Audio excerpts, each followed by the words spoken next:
So today we are doing with accounting treatment of revaluation of assets and reassessment of liabilities. Means today we will do revaluation account. You know the word which means revaluation. This word is given over here. Revaluation. Re means again and value means to value something to make to value the assets and liabilities again whenever the new partners came into the business. So this revaluation account is prepared because the first there were only two partners or three partners. The old partners were sharing their ratios, but now as the new partners come in, he also brings some assets and liabilities. So whenever the new partner came in the business, और हमेशा always the assets and liabilities are revalued or they are valued on the true basis so that the profits and losses can be distributed among the old partners in the correct form or in the correct ratio. So to do this, whenever the new partner will come, we will make the revaluation account. So in revaluation account, what we will do, we will revalue the assets and liabilities given in the balance sheet of the organization. Next is the revaluation account. How we will make revaluation account?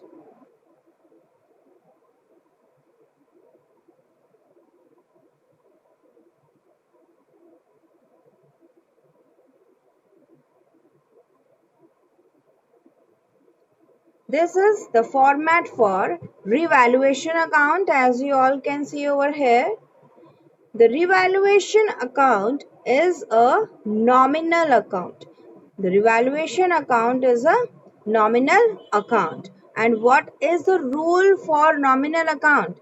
The rule for nominal account is debit all expenses and losses and credit all incomes and gains. So what this is the only thing we are doing in the revaluation account. On the debit side, on the debit side, we will record all the expenses, and on the credit side, we will record all incomes. So how we will do it? How can we say that the assets is giving us expense or it is giving us income? It is when the assets will decrease. Suppose in the balance sheet, before the partners coming in, new partner will admit, before that the value of the stock was rupees 30,000, and now when the partner has got admitted in the business, now the value of the stock is 25,000. That means now the value of asset is decreasing, the value of stock is decreasing. Stock is our asset, so the asset is decreasing. So whenever any of the asset will decrease, it will be recorded on the debit side, like two assets decrease, we will write to decrease in stock.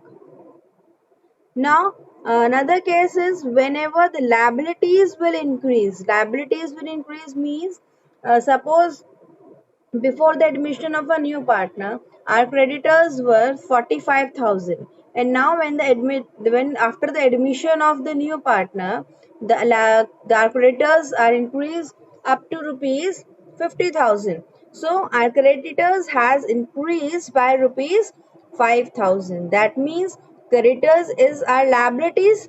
So creditors are increasing by rupees 5,000. So whenever the creditors increase or the liabilities will increase, it will come on the debit side of the revaluation account. Now another thing, on the credit side you can see buy assets increase. Now whenever the assets will increase after the admission of a new partner, the amount, the increase in the amount which or whatever will be there. Suppose we have machinery of rupees 1 lakh, and now after the admission of a new partner, the value of the machinery has increased up to rupees 1 lakh 25,000. That means our assets has increased by rupees 25,000 rupees. So here we will write by machinery rupees 25,000. We will not write rupees 1,25,000. We will write rupees 25,000. The difference between the old value and the new value. Same is with liabilities also. Whenever the liabilities will decrease, suppose we have some bank overdraft, or we have some loan of rupees 80,000, and now after the value, after the admission of the new partner, the value of the loan is rupees 50,000. So now the value of the loan has been decreased by rupees 30,000. So here we will write by loan rupees 30,000, as the liabilities has been decreased by rupees 30,000. Now come on the debit side. On the third point, you can see over here, two unrecorded liabilities. There are some liabilities which has not been recorded in the balance sheet before the admission of the partner. There was no other liabilities, but now in the information it has been given then that there is one unrecorded liability, or some outstanding expenses were there which has not been recorded. So now what we will do? We will write over here two unrecorded liabilities, and whatever the liability is there which is not been recorded before, we will write it over here on the debit side of the revaluation account. Same is with by unrecorded asset. So there may be any asset which has not been recorded before, but now it has been given in the information after the admission of a new partner that there has been an unrecorded asset. There is an asset which has not been recorded before. Suppose say that there is a furniture of rupees 10,000 which has not been recorded in the asset before the admission of a new partner. So now what we will do? We will write over here by unrecorded asset furniture rupees 10,000. Now after this, when all this thing is over, what we will do? We will calculate the profit or loss for the partners. How we will calculate? We will total the amount of credit side, and we will total the amount given on the debit side. After that, the difference between the credit and debit side, suppose the income is more than the expenses, then it will come to profit, and if the expenses are more than income, then it will be a loss.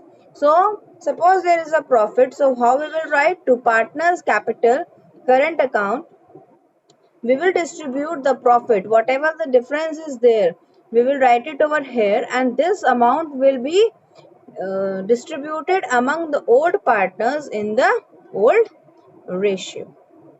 I hope this is clear to all of you. The revaluation account is clear to all of you.